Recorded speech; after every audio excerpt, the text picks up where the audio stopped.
I want my daughters to know that I love them unconditionally, truly unconditionally, without condition.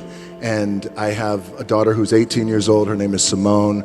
Jasmine, who just turned 4. Tiana. Baby Tiana, thank you, who is getting ready to turn 2. And I am, as I told my 18-year-old daughter Simone, I said, I love you.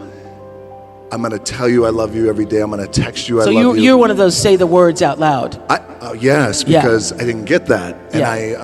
I will look at you, I love you, and I'm going to text you. But I also told her, I'm unattached. You don't even have to text me back, right? You could text me back, it's fine, but you don't have to. Like, it's okay. It's without condition. It's unconditional love. And I also want to teach my daughters the value of hard work.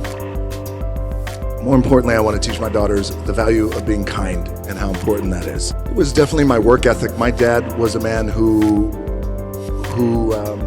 against the odds, made it. And but he would get up at usually 5:30 in the morning, and he would say, if I get up, you're going to get up too. He would drag me to the gym. And by the way, I'm 5 years old, and he would drag me to the gym. Yes. And I wouldn't work out, but he would just make sure that I was there and be with him. And that was our time that we could spend together.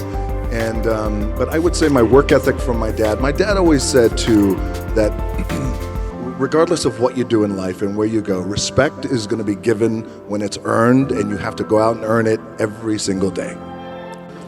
So I thought, this is it. I'm going to splurge, and I went and I got myself a Rolex, and I wore it. At that time I was wrestling. I wore it in the ring, not for a match, but I was doing an interview in the ring.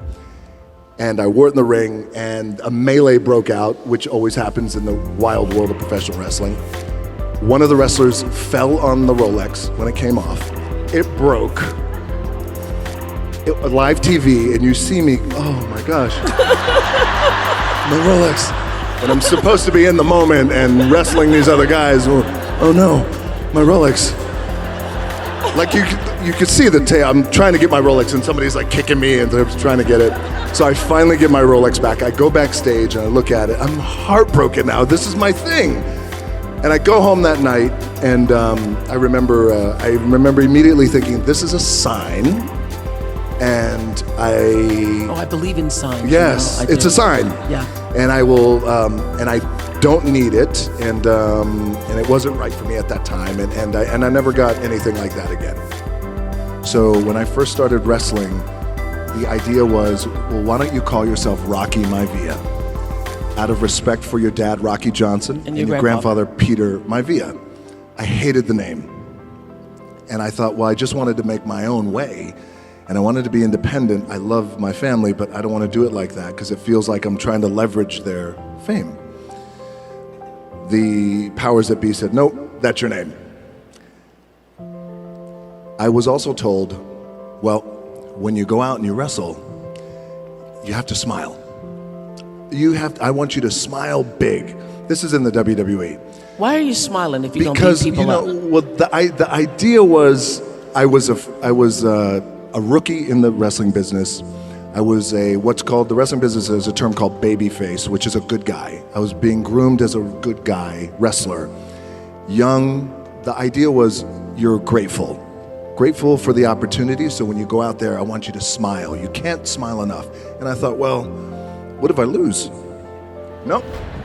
Yes, exactly. You still got to smile. And it just didn't feel right. That didn't sit right with me. To create an amazing experience for people.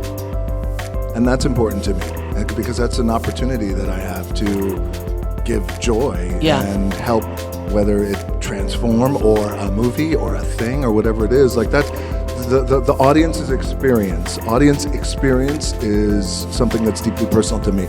And I think that goes back to when so before the bright lights of the WWE, I was wrestling in a small wrestling company. We'd wrestle in flea markets and used car dealerships. You put a ring in the used car dealership in the parking lot. But the reason why I bring that up, in state fairs, but there was an intimacy there. And even at that level, it was always about, well, how can I send the audience home happy and make people feel good? And by the way, I also feel like if you're in a position to make people feel good, that is such a powerful thing. Be yourself. Yeah. That's when everything changes. It's like a shift and click moment when I realize there's great power in being myself. Same thing for all of us. But I believe it's the most powerful thing that we could be. It's easier said than done because I struggled for a long time trying to figure out, well, what's my identity and who am I? And for example, when I got to Hollywood, the very first time I got to Hollywood in the early 2000s, I was told, again, well, if you want to be a star, then maybe you shouldn't talk about wrestling. Maybe you shouldn't go to the gym as much. Maybe you shouldn't raise your silly eyebrow. And, there was a lot of things like that. But when you don't know, you buy into it. And so I thought, okay, well, maybe, don't call yourself The Rock. Okay, so I went through that entire process for years trying to figure out who I was. And then when you look back at my earlier career, the films I was doing, they were good, but just not, like, oh, that's how I like to see him because he is his true authentic self. Okay, so at this time when I felt like, okay, I really need to make a change in my career. I need to be me, and I want to have the kind of career that is a global career. And I said, I'm not quite too sure how we're going to do it, but I need you to buy into the vision with me, and I'm willing to put in the work with my own two hands. As I was telling my agency at that time in Hollywood. And they all looked at me like I had three heads, and they thought, well, we just don't. They thought, okay, sure, kind of placating me. And then eventually I left them and then decided, you know what? My name is The Rock, and I come from the world of professional wrestling, and I look the way I look, and I talk the way I talk, and I love to work out, and you know what? This is who I'm going to be. And then here I am today. So for those who said, we don't get it, kind of sweet revenge. Where you been?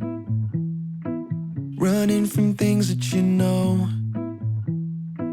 Just trying to find where to live.